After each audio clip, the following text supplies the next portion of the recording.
Y las Naciones Unidas, de manera hipócrita, han emitido decenas, por no decir centenas de resoluciones, cominando al pueblo de Israel que no haga esto, que devuelva de acá, que son saludos a la bandera. Israel no ha respetado nunca las resoluciones aprobadas por la ONU, nunca, porque tienen el visto bueno de las grandes potencias. Es un país con grandes ambiciones territoriales, es un país expansivo, un país que no se mide en repetir a lo que ellos consideran su enemigo. Hace pocos días nomás bombardearon un hospital en Gaza. Está mantenido un conflicto aupado porque ese conflicto da réditos en la política, en la economía, en lo militar, en lo estratégico y en todo. A todo grupo terrorista, llamémosle de esa manera, que se ha creado en el Medio Oriente, vienen a hacer reacciones frente a determinadas acciones previas del mundo occidental. Estados Unidos le pasó diciendo a todo el mundo, preparando el terreno, que tenían que entrar en Irak porque Irak tenía armas masiva. Entonces todo el mundo se tragó el cuento. Entraron los estadounidenses, destruyeron Irak. Y eso trajo dos consecuencias. Lo mataron a Saddam Hussein. Lo destruyeron salvajemente el país. Pasó el tiempo e hicieron que el gobierno títere de Irak contrate con las mismas empresas norteamericanas la reconstrucción de Irak y que les paguen a las empresas norteamericanas con el petróleo iraquí. Pero pasan los años y de pronto se filtra información y Estados Unidos tiene que reconocer, que lo reconoció, y usted lo puede ver en internet, reconoció que cuando llegaron a Irak no vieron armas masiva. Esa es la geopolítica del mundo.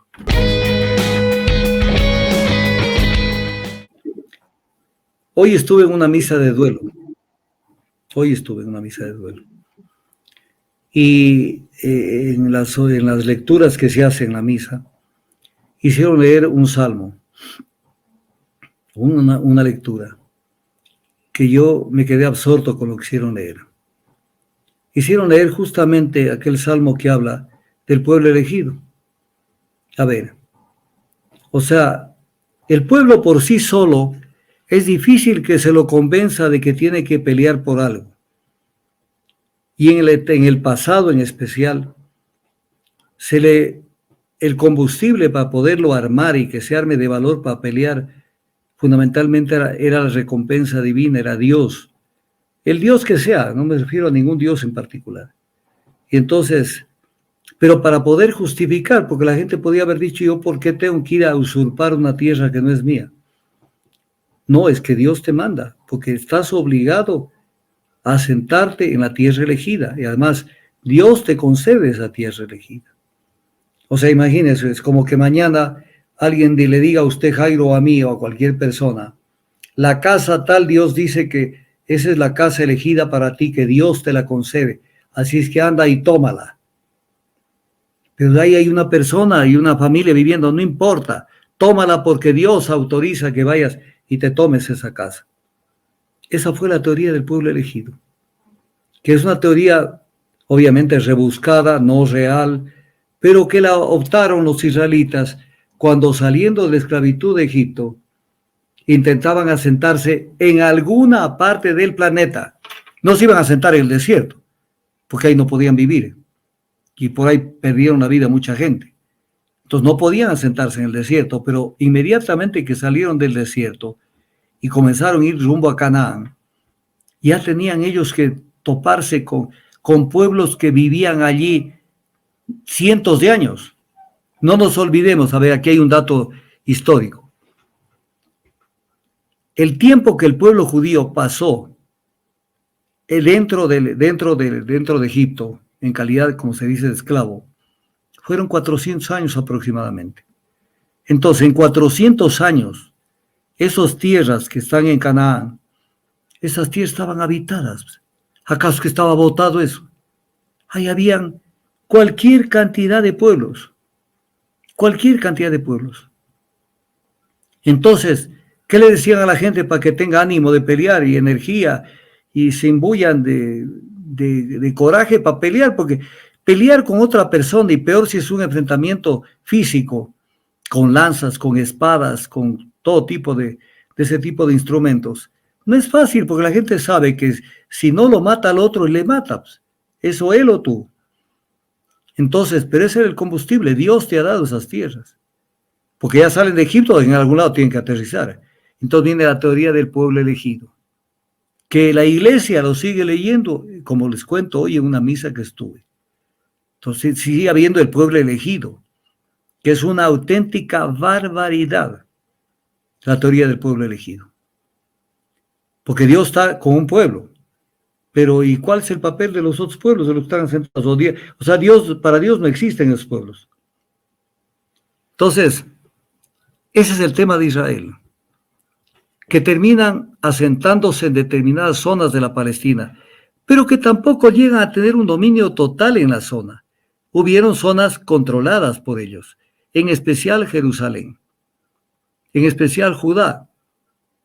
Pero ese cuento de que las 12 tribus se tomaron todo, eso es parte del mito. Eso es parte del mito. Las 12 tribus de Israel es parte del mito. Pero justificaban que ahí están.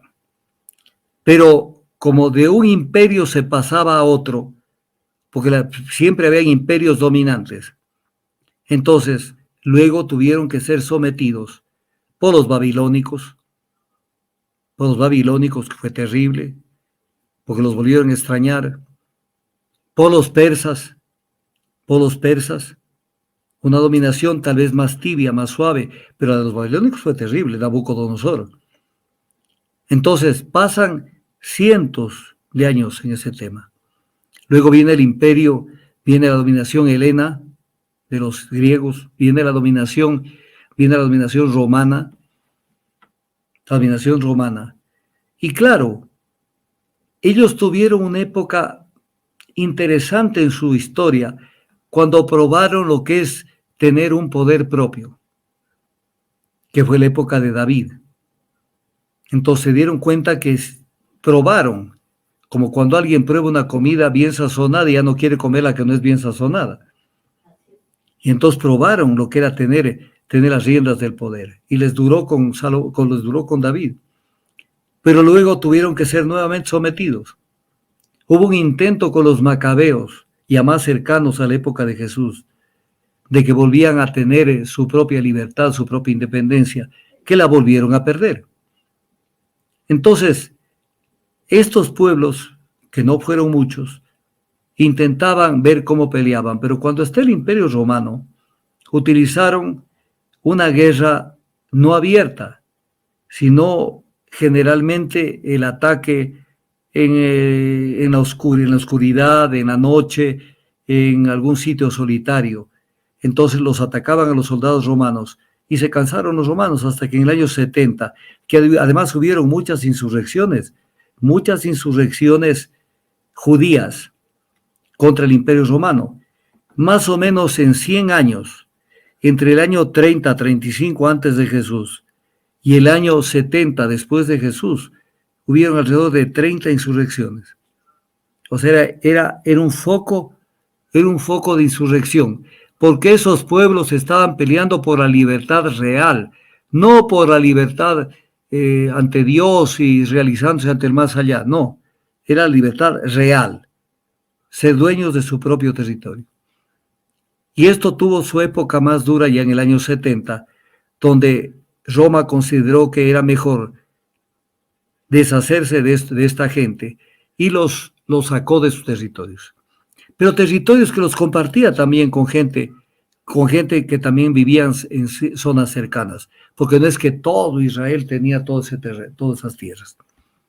Y ahí viene lo que se llama la diáspora, o sea, la dispersión, que el imperio más o menos les dijo a los más revoltosos: váyanse por los 4 puntos cardinales que nosotros queremos ver aquí.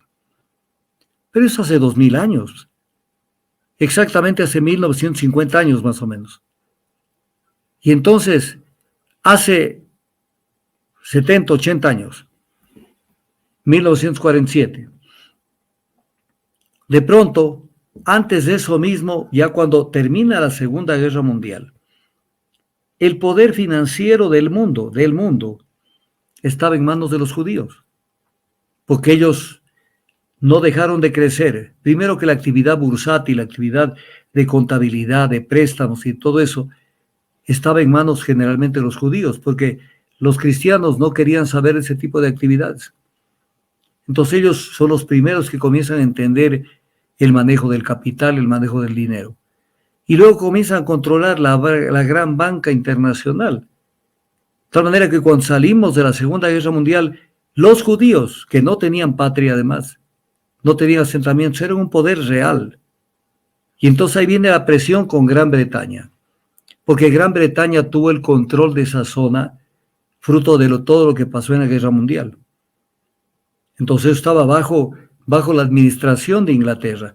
Los ingleses siempre fueron, perdón la palabra, cucarachas, siempre lo fueron. Cuando se retiraban de algún sitio, dejaban armando algún problema. Por ejemplo, cuando se retiraron de Irak, les dejaron creando el estado de Kuwait para taparles, que es un estado pequeñito, para taparles la salida al mar. Entonces siempre al Golfo, siempre han intentado ese tipo de cosas. Y acá no fue la excepción. Entonces, con base en esto, primero intentan que los judíos se asienten en Uganda. O sea, como que en Uganda, que era un país africano, o sea, los negros no existían. O sea, no tenían derechos, ellos tenían ahí sus territorios. Entonces, como que alguien dice, mira esa casa, aprópiate. Pero ahí hay una gente, no importa, aprópiate. Pero ahí viene la viveza y la proyección política. Y dicen, no, nosotros necesitamos que busquemos el pretexto para que se asienten en la Palestina, que se asienten en esa zona, para crear ahí un foco de conflicto, porque ya el petróleo en esos años ya era la fuente de codicia del mundo industrializado, y sabían que el que tenía petróleo tenía el poder mundial. Entonces los hacen asentar allí, pero los hacen asentar allí cuando ya 1900 años y pico, estaba asentado. Imagínense lo que son 1900 años. Por ejemplo, en nuestros territorios. Nosotros somos muy jóvenes como país. Imaginemos Europa. La España de hoy hace 1900 años era otra España, pues. O sea, los países anglosajones eran otros países, otras etnias, otras composiciones territoriales, otras constituciones políticas, con políticas administrativas diferentes. Entonces, que de pronto digan, hace 1900 años por aquí hubo un pueblo, y digamos que vuelvan y que desalojen los que están ahora viviendo allí 1900 y pico de años, y que vengan y se vuelvan a apropiar de esta zona. Eso es un acto terrible.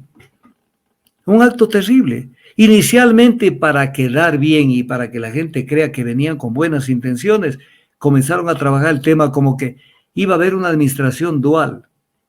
O sea, tanto los palestinos cuanto los israelitas. Pero los israelitas no estaban para ceder absolutamente nada. En cuanto se asentaron, comenzaron a crear conflictos.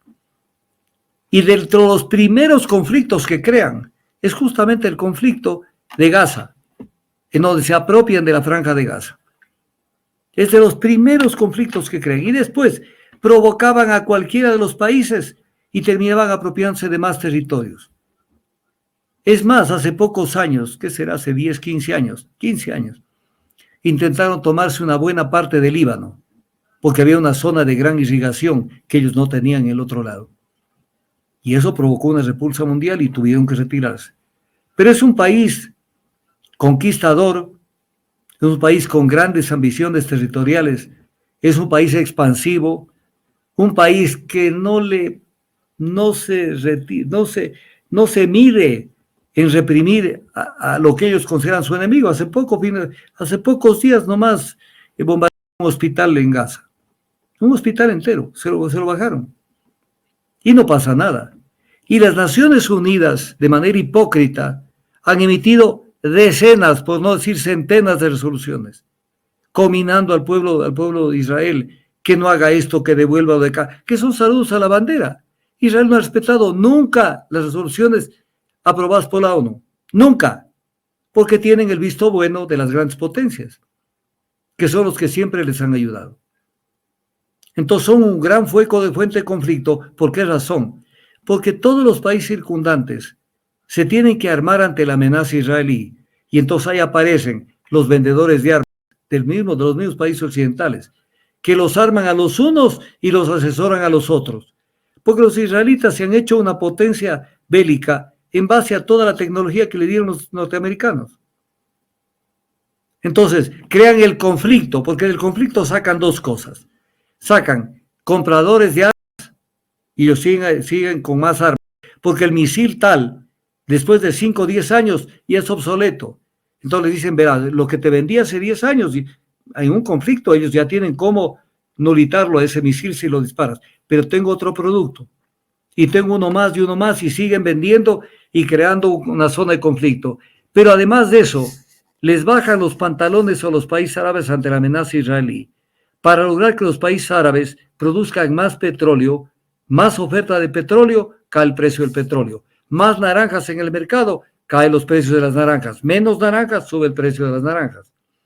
Entonces juegan con todo este tipo de cosas. Entonces, si hay en algún lado donde se puede prácticamente dar una clase, pero una clase ya magistral, qué sé yo, 8 horas con diapositivas y todo, para que se vea el origen del conflicto y cómo nació este conflicto, que es un conflicto creado a propósito, para que la gente entienda una clase real y práctica de lo que es la geopolítica. Es la geopolítica. Es utilizar la política alrededor de de la tierra, con fines de intereses de las grandes potencias. Entonces, están allí y no los van a sacar. No los van a sacar, porque además se arman atómicamente, pero a Irán no le permiten que se arme atómicamente. O sea, los Estados Unidos es el que decide, este sí que desarrolla atómico, este no. O sea, es un mundo donde los que deciden todavía qué hacer con el planeta, quiénes son los buenos y quiénes son los malos, son precisamente los occidentales. Y es lo que se vive. Entonces, de vez en cuando se recrudecen conflictos. Pero ¿por qué? Porque ahí se creó algo que no se debía haber creado. Que no se debía haber creado. Porque además, ellos jamás respondían. Por ejemplo, si un judío nacía en Alemania, él no se sentía alemán, sino judío. Y un judío nacido en Francia, judío. Pero si peleaban en una guerra bélica Alemania con Francia, ellos no es que eran neutrales, sino que al final decidían a quién de los dos países apoyar. Entonces quedaban esos resentimientos profundos después de cada guerra. Porque ellos calculaban, con este nos va a ir mejor que con este. Y todos apoyaban a la causa común. Eso los hizo, entre comillas, peligrosos, porque sabían que en ellos no se podía confiar. Y después le crearon esta cuestión de que fueron los grandes perjudicados en la Segunda Guerra Mundial, cuando eso no es exactamente así.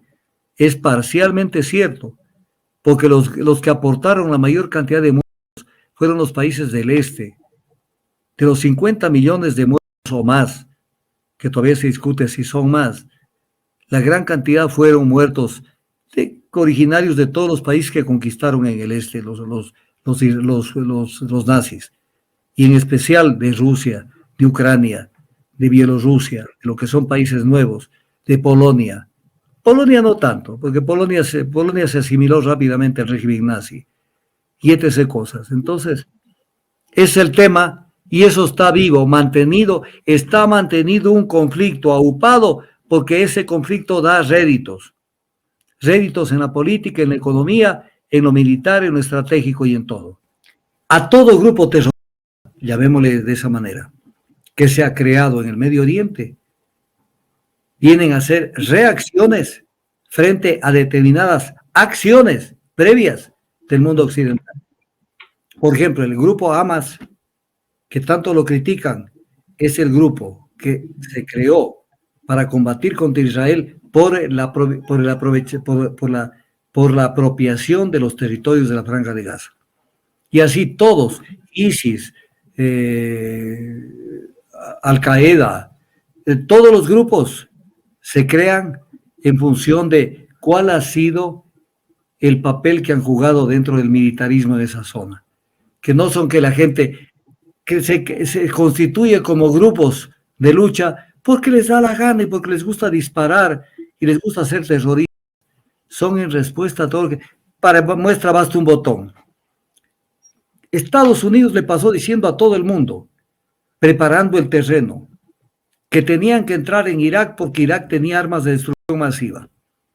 Entonces todo el mundo se tragó el cuento. ¿No ves que tienen los medios de información mundiales y los canales locales? Lo único que hacen es repetir lo que viene del cable.